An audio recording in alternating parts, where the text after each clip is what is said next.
You know, I won't let that happen. Gagawin ko ang lahat para hindi masira si Megan. Kahit ang kapalit ay ang pangalan ko. What do you mean, Mama? Stay out of this, Dara. Ako ang kikilos. Ako ang makikipag-usap kay Karina. Hindi ka pwedeng ma-associate sa kanya. No. Kapag nagkabukingan, makukulong ka rin. Eh di ko nung kukulong. Ako na lang kaysa ikaw. Di ba? After all, I'm old. No, Mama. You're sick. Hindi ka pwedeng makulong. You need treatment.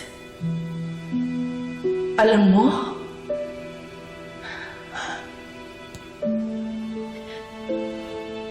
Yes.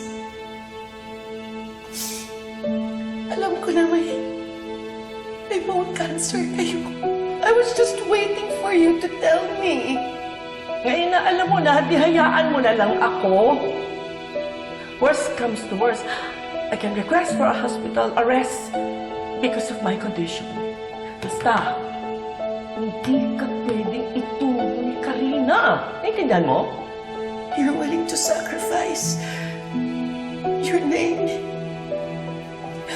your life for me? Not for you. For Megan. Dahil ayokong madamay si Megan. In case may mangyari sa'yo. Mama, ayoko makulong ka. Mama, ayoko makulong ka. Eh, hindi ako bahala. Don't worry. I will do everything. Marami akong bala. 20 million pesos. Isisecure ko ang future ng pamilya mo. Bibilhan ko kayo ng bahay at lupa para paglabas mo ng kulungan. Magiging maayos ang buhay mo.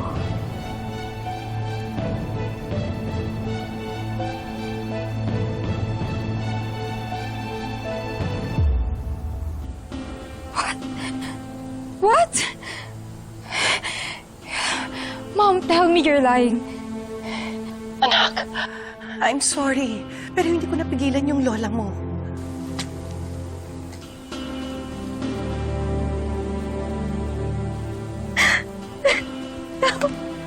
Lola, no.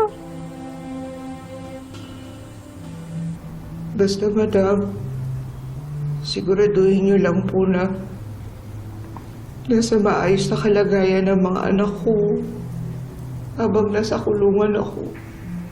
So, pumapayag ka na. Okay.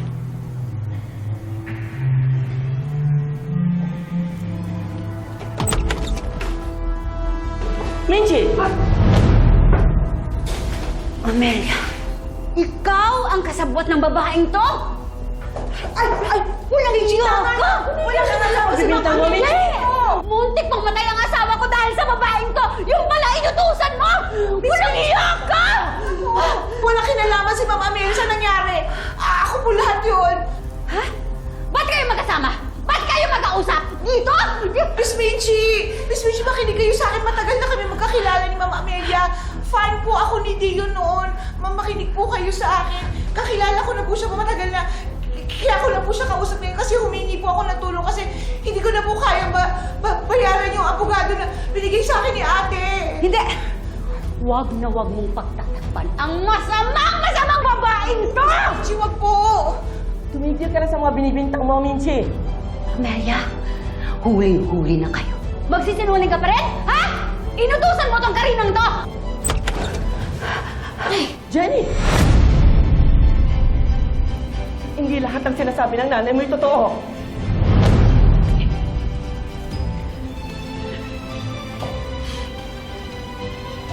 Sa tingin niyo, maniniwala ako sa inyo, Ma'am Amelia? Napakawala niyo ng puso. Alam ko, galit kayo, pero hindi ko inisip na aabot kayo sa ganito. Sana ho ako na lang.